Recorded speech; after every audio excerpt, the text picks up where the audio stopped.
Hey everyone, welcome back to the channel. Today, we're going to talk about something that might make your stomach turn.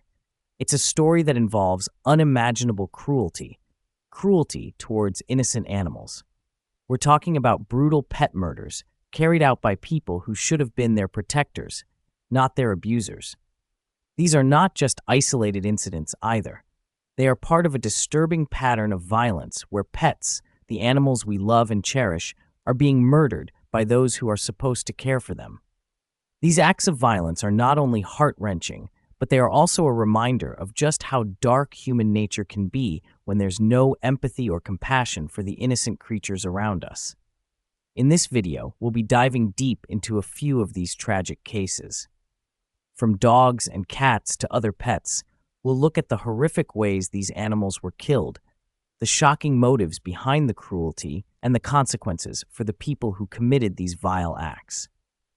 What makes these cases even more unsettling is the fact that they often involve people who seem on the surface to be completely normal, neighbors, friends, or even family members, people who you would never suspect capable of something so violent. But as we know, the darkest of secrets are often hidden behind closed doors. And this isn't just about animals. It's about understanding how such brutality can happen in the first place and what can be done to prevent it. These cases serve as a grim reminder that there are people in the world who will hurt others, even the most defenseless among us. So, if you're ready to hear the shocking truth, buckle up. It's going to be a tough one, but it's a story that needs to be told. Let's get into it.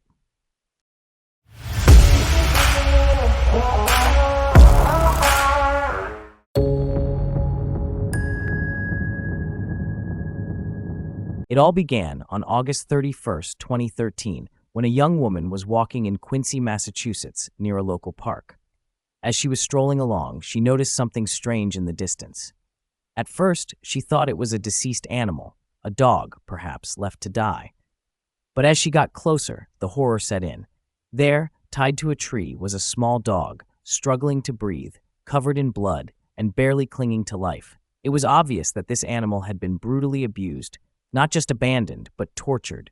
This dog, a pit bull mix, was malnourished, emaciated, and in excruciating pain.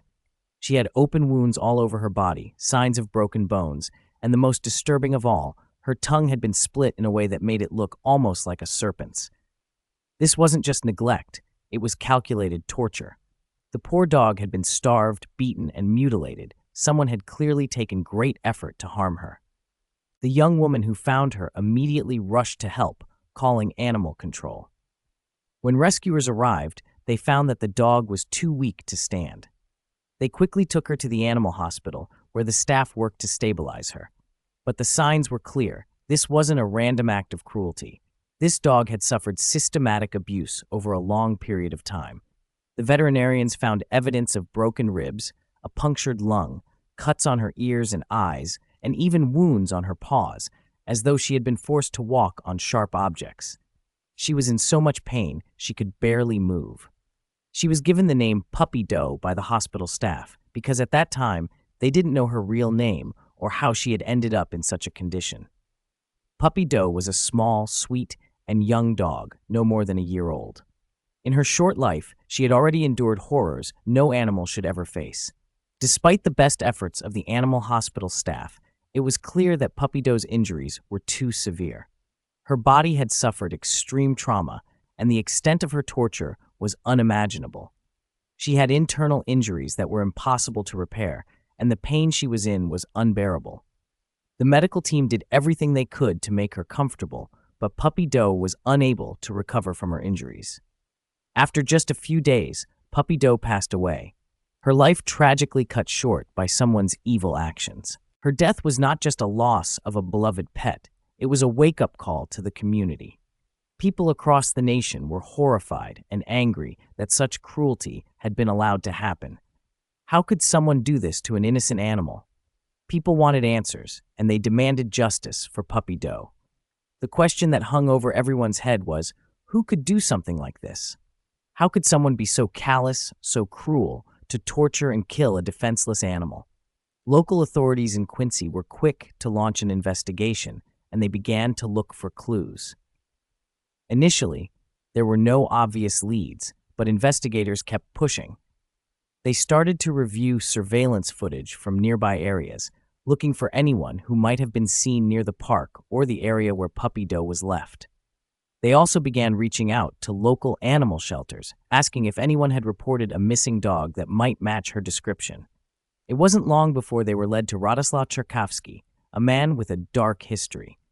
Czerkawski was a Polish immigrant who had been living in Quincy for several years. Authorities discovered that he had been living near the park where Puppy Doe was found.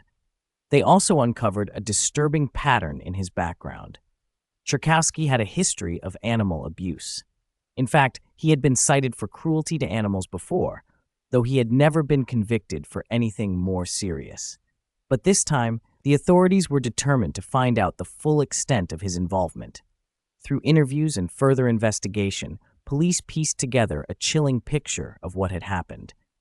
Czerkawski was reportedly seen with Puppy Doe just days before her death, and witnesses said they had seen him dragging her around.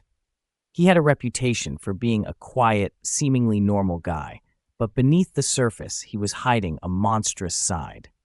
As police dug deeper, they uncovered even more details about his dark past, including allegations of previous abuse towards animals and even people.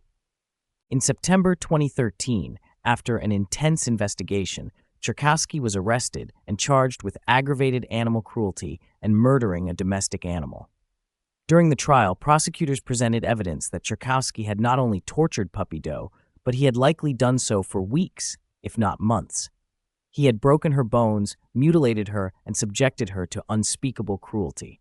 The investigators believed that he had used her as a form of emotional manipulation or control, taking out his rage on a defenseless animal who couldn't fight back. In 2014, Czerkawski was convicted and sentenced to 5 years in prison for his crimes. While the sentence wasn't as long as some hoped, the conviction sent a message that animal cruelty would not be tolerated. It wasn't just a win for Puppy Doe, but for all animals who suffer in silence.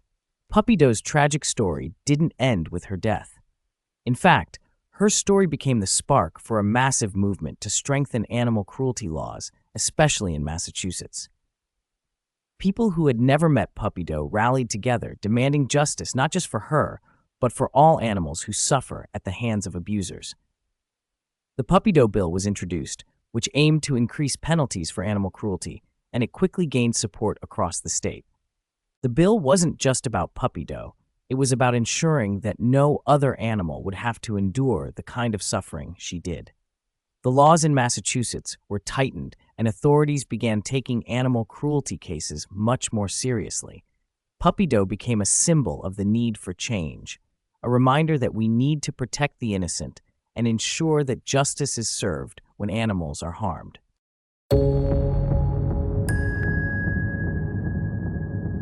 On March 16, 2011, in the city of Newark, New Jersey, something horrifying was about to unfold. In a high-rise apartment building, someone found an abandoned pit bull at the bottom of a trash chute.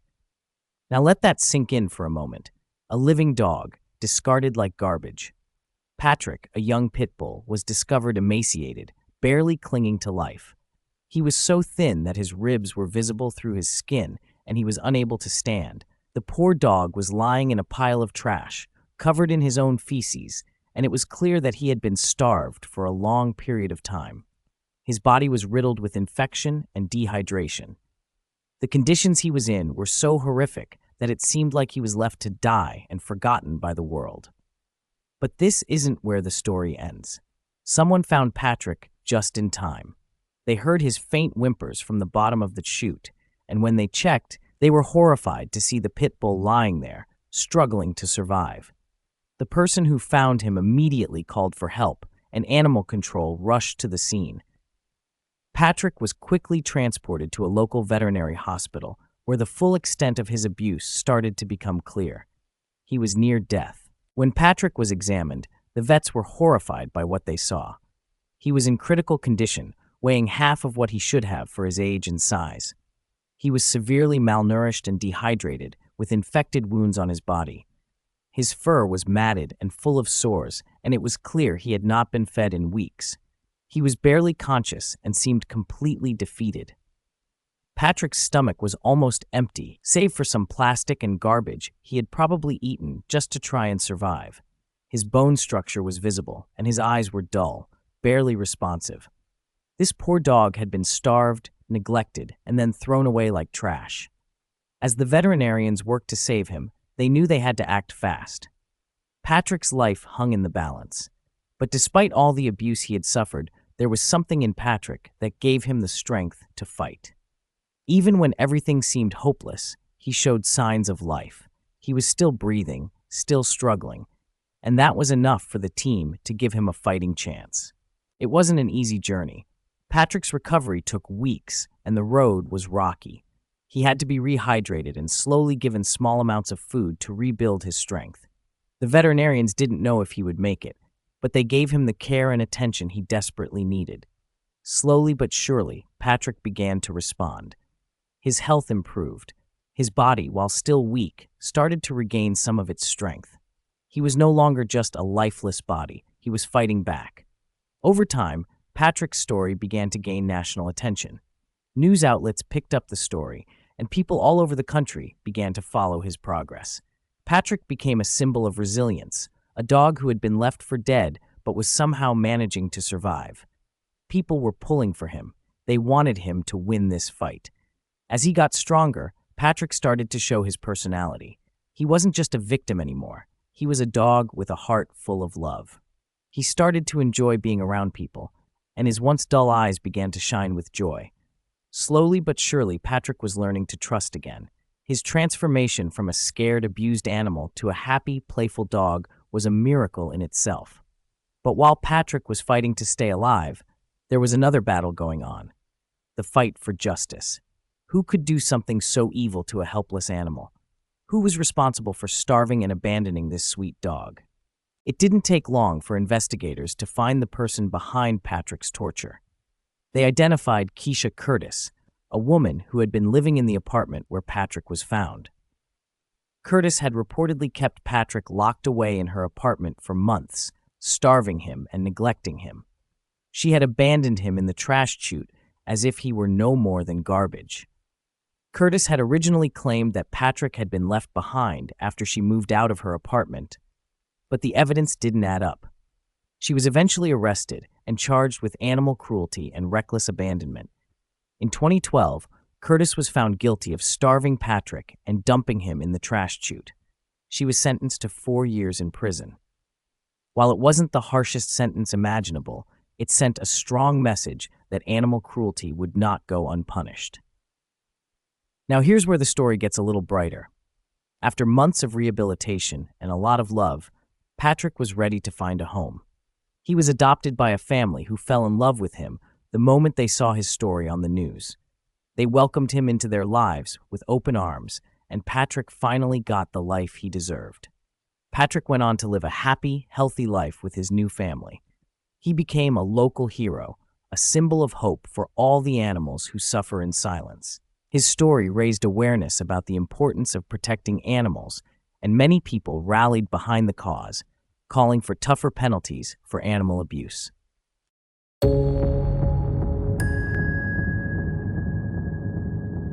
It was in January 2019, in a quiet neighborhood in Western Cape, South Africa, when the unthinkable happened.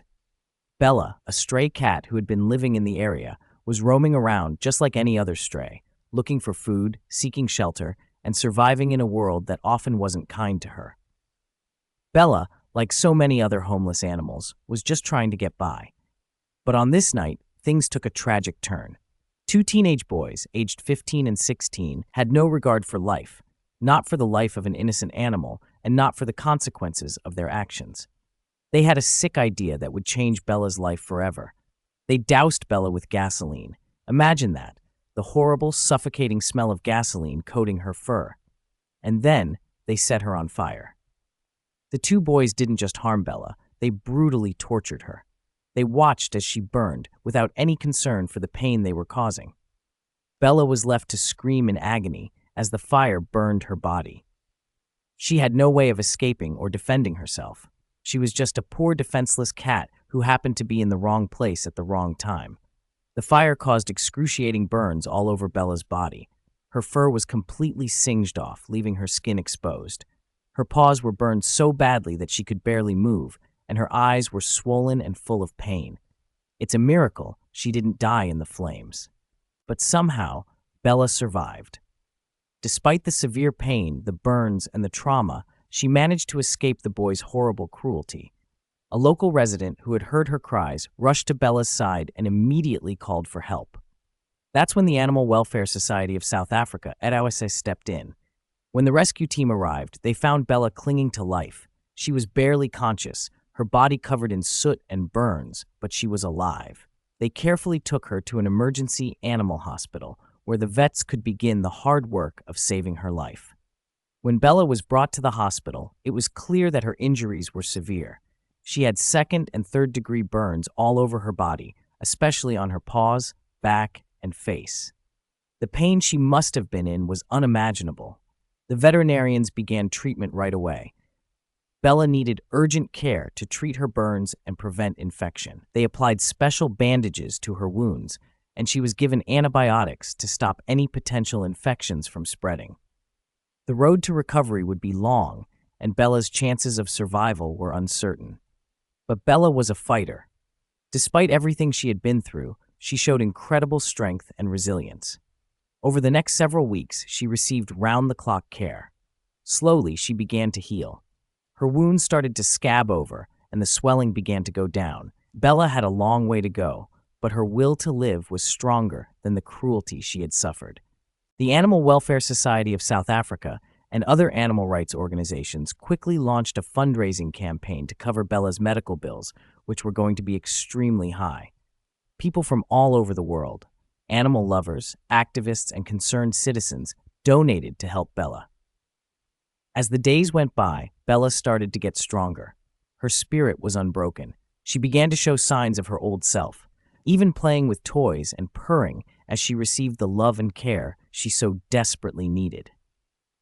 While Bella was healing, the search for the perpetrators continued. The community was outraged by the cruelty the boys had shown, and many people were demanding justice for the poor cat.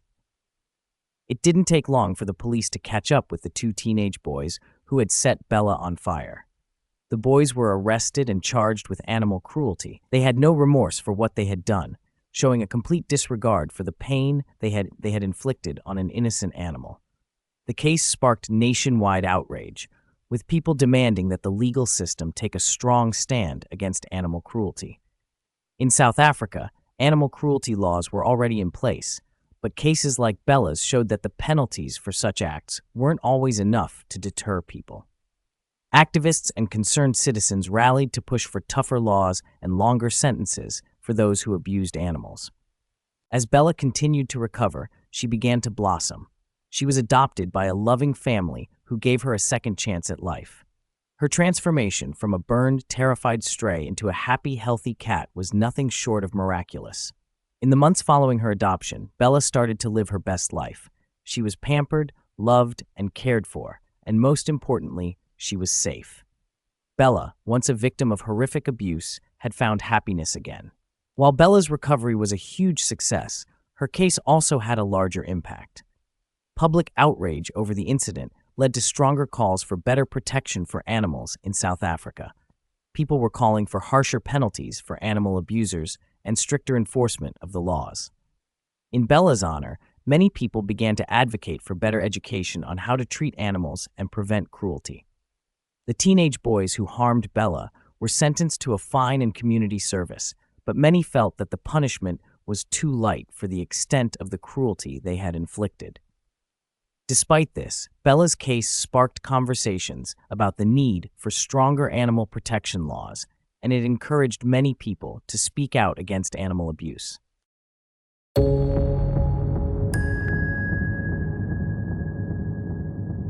Marius was an 18-month-old giraffe living at the Copenhagen Zoo. He was young, strong, and perfectly healthy. He was just a regular giraffe enjoying life in the zoo. But there was a big problem for the zoo. Marius was what they called a surplus animal. This means he wasn't needed for their breeding program, and they didn't have enough space to keep him.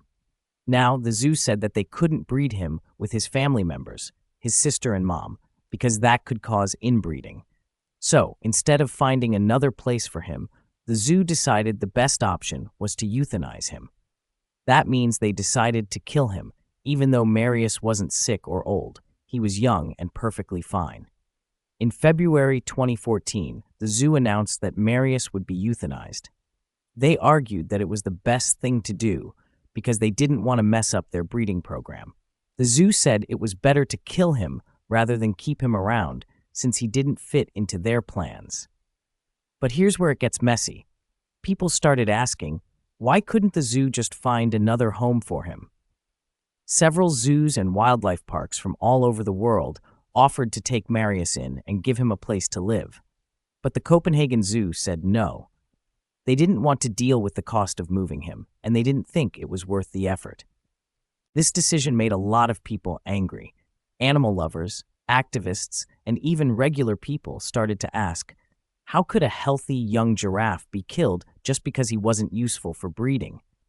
Many felt it was wrong, especially because other zoos were willing to give him a home. After Marius was killed, the zoo didn't just quietly get rid of his body.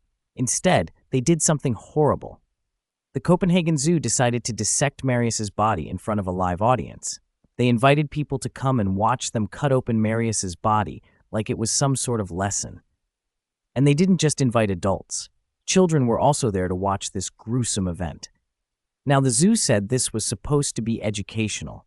They said they were showing people how giraffes are made up, teaching them about giraffe anatomy. But to many, it felt disrespectful and wrong.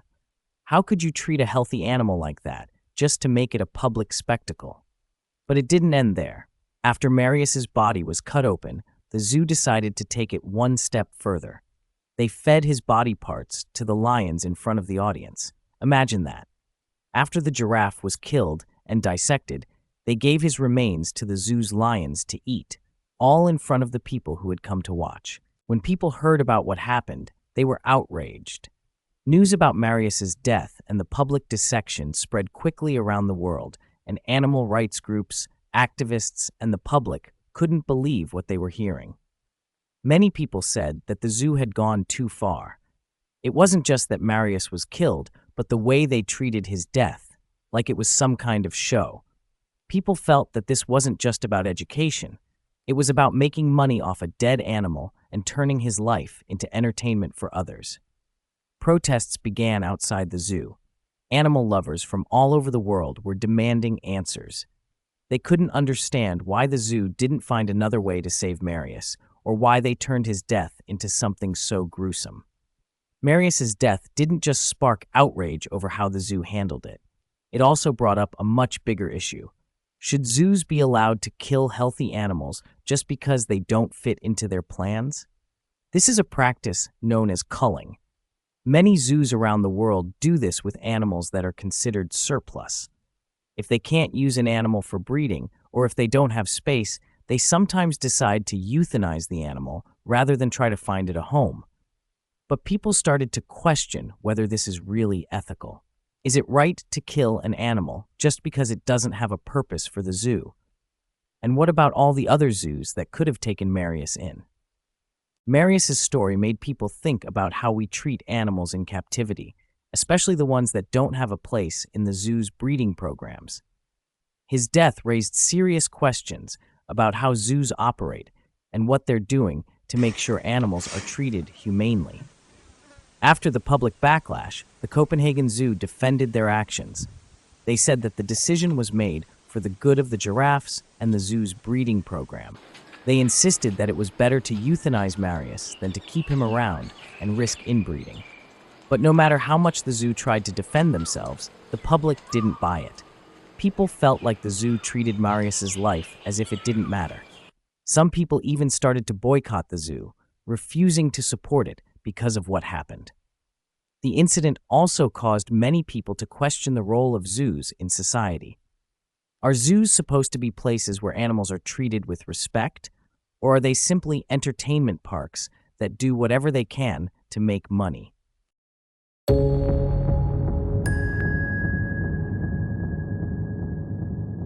In March 2014, a dog was found lying in the middle of a deserted street in Detroit, Michigan.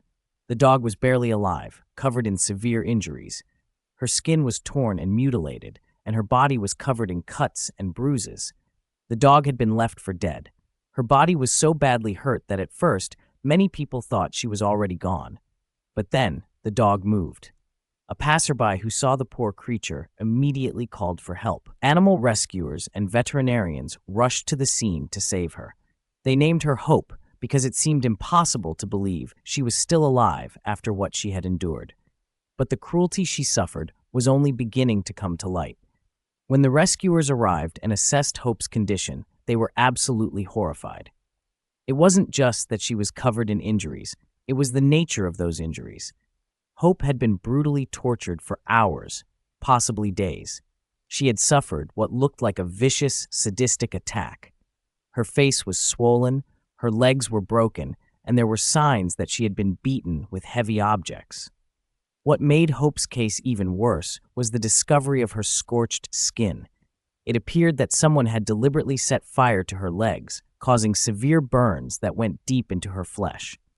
There were deep, painful wounds from what looked like sharp instruments, and her ears had been cut off. Her mouth was severely injured, possibly from being kicked or struck repeatedly. The worst part of Hope's injuries was that she had no ability to move. Her body was so broken that she couldn't even stand. Hope had likely been dragged or thrown to the street after being tortured, leaving her to die in pain, cold, and misery. Hope was rushed to a local veterinary clinic where doctors did everything they could to save her.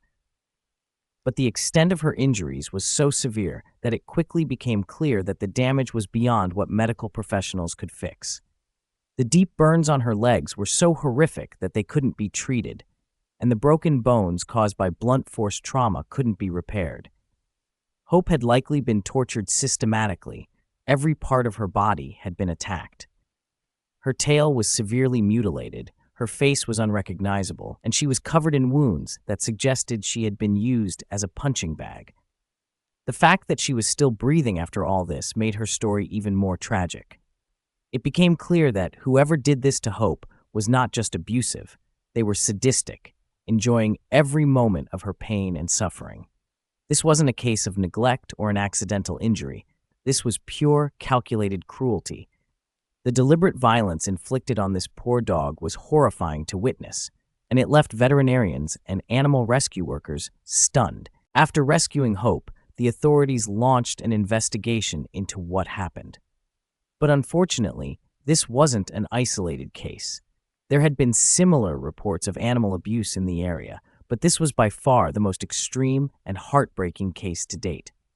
While the police tried to track down the person responsible for Hope's suffering, the case shocked the community and raised awareness about the brutality of animal cruelty in the area. The police looked at surveillance footage, but Hope's abuser was never caught. However, the cruelty involved in this case highlighted the reality of how sickening some acts of violence against animals can be. Whoever did this clearly enjoyed inflicting pain, seeing the dog as nothing more than an object to torture for their own pleasure. Hope's physical recovery was nothing short of miraculous, but emotionally, she was scarred for life. It took weeks of intense medical care to stabilize her, and even then, there were major complications. Hope underwent multiple surgeries to fix her broken bones, but it was clear that she would never be the same again. Her body would bear the scars of the horrific abuse she had suffered for the rest of her life. She was terrified of humans, especially men, and would flinch whenever anyone got too close. Hope had learned to fear the people who were supposed to protect her. Eventually, Hope was adopted by a kind family who gave her a loving home. Despite her physical recovery, Hope was never completely free from the psychological scars of her past. But she was surrounded by people who understood her trauma and supported her in her healing process.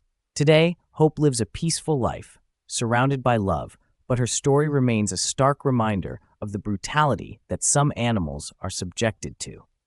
Her case isn't an isolated one.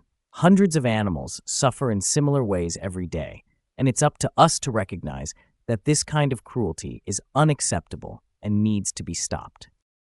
The stories of Puppy Doe, Patrick the Pit Bull, Bella the Cat, Marius the giraffe, and Hope the dog are a deeply disturbing reminder of the extreme cruelty that countless animals suffer every day.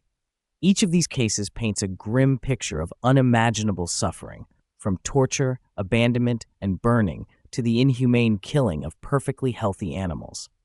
The violence inflicted on these innocent creatures is not just heartbreaking, it's a reflection of a sickening reality that we cannot ignore any longer.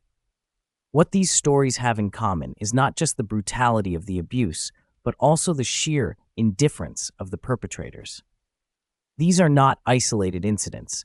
They are part of a larger pattern of sadistic violence against animals, showing just how far some people are willing to go for reasons we can hardly comprehend.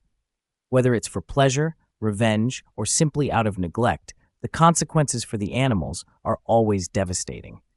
But these stories also shine a light on something else: the strength and resilience of the animals who endure such cruelty.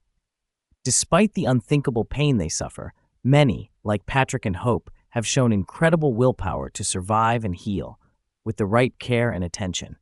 They are symbols of hope and perseverance in a world that sometimes seems full of darkness. However, survival alone is not enough. As a society, we must come to terms with the fact that animal cruelty is a serious, widespread issue that requires immediate action. These stories should serve as a wake-up call, a reminder that we must not turn a blind eye when we see abuse happening. Laws need to be tougher, accountability must be enforced, communities need to be more vigilant, and we all need to do our part in standing up for those who cannot defend themselves. Puppy Doe, Patrick, Bella, Marius, and Hope are just the tip of the iceberg. Every day, across the globe, animals are suffering in silence. We can't undo the damage done to them, but we can work towards a future where these tragedies are no longer happening. It's time for us to stop being passive observers and start being active defenders for the voiceless creatures who share this planet with us. If these stories left you shocked and disturbed, give this video a thumbs up to show that you care about ending animal cruelty. Subscribe to the channel for more powerful content that highlights these issues and keeps you informed. If you know of any other shocking stories like this, or if you've witnessed animal cruelty firsthand, leave a comment below. Let's keep the conversation going and raise awareness together. Thank you for watching and standing up for those who can't defend themselves. Every voice counts in the fight to end animal abuse.